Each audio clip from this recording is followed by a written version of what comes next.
زمانے کے تانوں سے تنگ آ کر بیٹا ایک دن اپنے آفس سے گھر آیا اور اپنے باپ سے یہ سوال کیا کہ آخر میری زندگی کی قیمت کیا ہے۔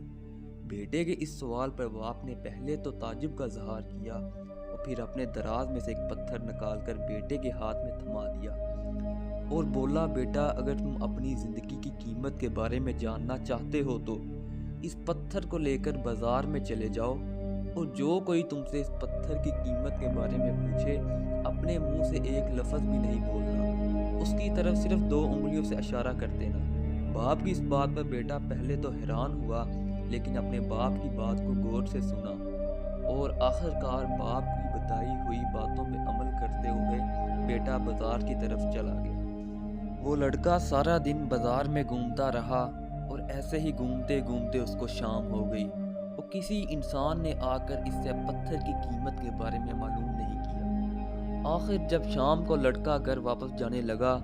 تو اس کی طرف ایک عورت آئی اور اس نے لڑکے سے پوچھا کہ اس پتھر کی قیمت کیا ہے۔ لڑکے کو اپنی باپ کی بات یاد آئی اور اس نے اپنے منہ سے ایک لفظ نہیں بولا اور اس کی طرف 2 انگلیوں سے اشارہ کر دیا۔ عورت نے جب یہ دیکھا، پہلے تو وہ حیران ہو کر اس کی انگلیوں کو دیکھا، پھر اس لڑکے کی شکل کو دیکھا اور اپنے پرس سے نکال کر 200 روپے لڑکے کو دے دیے۔ لڑکا سوچنے لگا کہ وہ اس پہ خوش ہو یا افسردہ ہو۔ وہ فوراً اپنے باپ کے پاس گیا اور سارا ماجرا سنا دیا۔ پورا ماجرا سننے کے بعد باپ نے دوبارہ اپنے دراز سے ایک ویسا ہی پتھر نکالا اور اپنے بیٹے کو دے دیا اور کہا، بیٹا اس بار تم ایک میوزیم میں جاؤ اور وہاں جا کر اس پتھر کی قیمت کا اندازہ لگاؤ اور وہاں بھی ایسا ہی کرنا، اپنے منہ سے کچھ نہیں بولنا، صرف 2 انگلیوں سے اشارہ کرنا۔ اس کے بعد لڑکا وہ پتھر اٹھا کر میوزیم کی طرف چلا گیا اور وہاں بھی وہ کافی دیر کھڑا رہا اور کوئی شخص اس سے پتھر کی قیمت کے بارے میں جاننے نہیں آیا۔ کچھ وقت گزر گیا تو اس لڑکے کو بہت دور سے ایک شخص آتے ہوئے دکھائی دیا جو صرف اسی کے پاس آ رہا تھا۔ وہ شخص اس لڑکے کے پاس آیا اور اس پتھر کی قیمت کے بارے میں جاننا چاہا۔ لڑکے نے ویسا ہی کیا، اپنے منہ سے کچھ نہیں بولا اور اس کی طرف 2 انگلیوں سے اشارہ کر دیا۔ وہ آدمی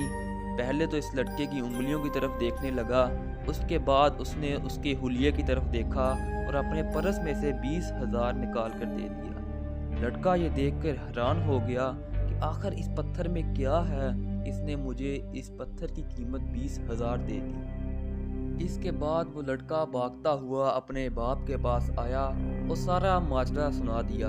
اور اپنے باپ سے دریافت کیا کہ آخر یہ معاملہ کیا ہے۔ باپ نے بیٹے کی بات کو کاٹتے ہوئے کہا کہ بیٹا ابھی یہ معاملہ ادھورا ہے، اور دوبارہ ایک ویسا ہی پتھر اٹھا کر اپنے بیٹے کے ہاتھ میں تھما دیا اور بولا کہ فلاں مارکیٹ میں جاؤ، وہاں ایسے اور بھی پتھر بکنے کے لیے آتے ہیں،